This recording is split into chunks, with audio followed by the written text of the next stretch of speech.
Bakit? Ikaw may alam ka senyas? Ha? May alam ka? Oh, Ano? sign language. Sign language? Oh, Ano yan? kaya ko yan. Ang yabang nito. Kala mo kaya mo akong lokohin, ha? Ibig mo Mas sa- matalino kaysa sa'yo. Sign language. Sign language. Panoorin mo.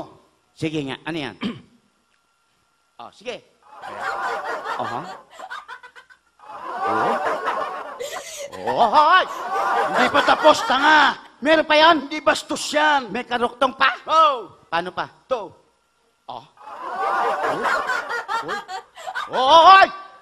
Walang niya ka! Paliwanag mo nga yan! Nakita mo, nagtatawanan sila, naiintindihan nila yun eh. May ibig sabihin yan. Meron sign language yan, may ibig sabihin yan. Ano yan? Ano yan? Lagyan natin ng tokis. Paano? Pumunta ako ng 7-Eleven. Oh. Bumili ako ng 2 siopaw. Oh. Siopaw yan? Ano ko ng siopaw? Eh, bakit may gano'n? Bumili ako ng isang family size na coke. Merong gano'n. Ano yan? Hiningi ko yung sa Supli ba yan? Eh, bakit pa merong gano'n? Abay, syempre, narito yung family size na coke, narito yung siopaw. Hindi ko na kayang buksan ng pinto. Kaya ginawa ko, pinaako na lang. Oh. Eh, bakit may gano'n? Naglakad ako na. Nakalakad pala yun. Akala ko kung ano eh. Isip ka, hindi mo ako kaya lokohin. Sign language, mas matagal.